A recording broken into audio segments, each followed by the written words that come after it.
Go. All right. Flower, the seed of civilization. Without it, people wouldn't be able to stay in one place. They wouldn't be able to create specializations, and they wouldn't have been able to create the basics of civilization. Now, let's imagine what would happen if Mesopotamia, one of our first civilizations, decided what people could do with it, who could have purchased it. Well, unfortunately, this is analogous to what's happening to our modern media, our digital media. Companies have decided what you can do with your media. So, flower is to civilization to what data is to technology. So that means companies, in an attempt to restrict their data, they've created something called digital rights management. And that, according to the BBC, states that digital rights management, or DRM, is a class of technologies that allow rights owners to set and enforce terms by which people use their intellectual property. So why should you care? What's digital rights management? What does that have to do with you? Well, as things become more and more digital, our devices become more and more ubiquitous. According to Moore's law, the capabilities of electronics doubles every 2 years. So logic dictates that our devices will change faster and faster. Why is this important? Well, Apple, for example, allows you to only copy your data or your music 5 times. So if I purchase an iPhone, that iPhone may be upgraded within 6 months. Moore's law dictates 3 months, another 2 years, a month. So that means that I purchase music, but it's not actually mine, because on my 5th or 6th device, I have to then repurchase that music. And in essence, I don't actually own it. It's still Apple's. I'm essentially renting it from them. So, an analog, to give you some context, an analog example would be, I like Michael Jackson. I purchased this in the 80s, right? I decided that, unfortunately, the record doesn't last forever. So I decided to purchase the CD, right? Then, maybe I wanted it smaller, I bought the tape. You know, whatever, the 8-track player, whatever. So the point is that music industries make money off of that, right? But now, with digital music, I purchase an MP3, it lasts forever. It never degrades. What are companies gonna do? I purchased Thriller, I don't need it again. It lasts forever. How are companies gonna make money off of that?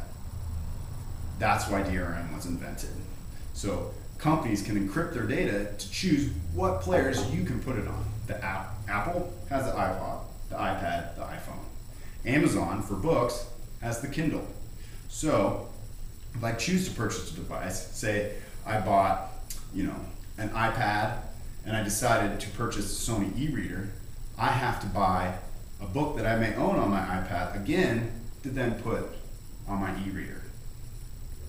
It's not right. I purchase a product, it should be mine. So, an example of this, according to the New York Times, Amazon, ironically enough, people purchased George Orwell's 1984, and due to copyright infringements, they then removed it from their customers' Kindles. They decided, oh, well, unfortunately we weren't allowed to sell this, so we decided to then remove it without even asking them. They just dragged it off their machines. So, another example, DRM slows innovation.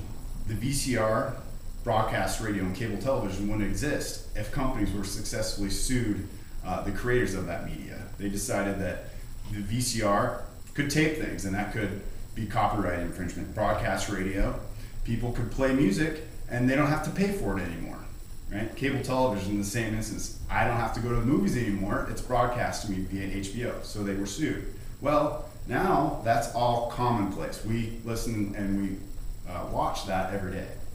So we know that DRM restricts both us, the customer, and it restricts the industry from innovation. So what can we do to vote with our feet? What can we do to free ourselves of digital rights management? Well, that's where the Audio Home Recording Act comes into play.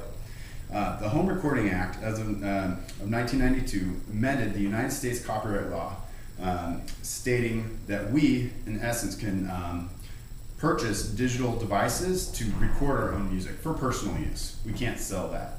So what we can now do is we can use CDs, we can copy CDs and DVDs onto other devices without actually us getting sued.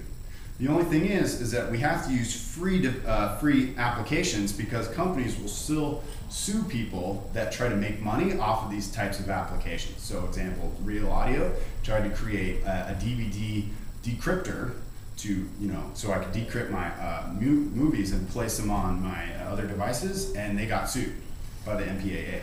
So we have to use free devices. So for music, we can use applications like Sound Taxi that will listen to the music and then turn it into a free MP3. And video has something like Handbrake, which essentially does the same thing. We'll take a CD or DVD, decrypt it, and then you can place it on your whatever. So, really, we know that we have the tools, and we know that there are gray areas, so we know we can solve this problem. So I just ask you, why should we pay for something over and over again when I pay for something, it should be mine? Just like I purchased my Michael Jackson record, this Michael Jackson record should be mine forever. Okay?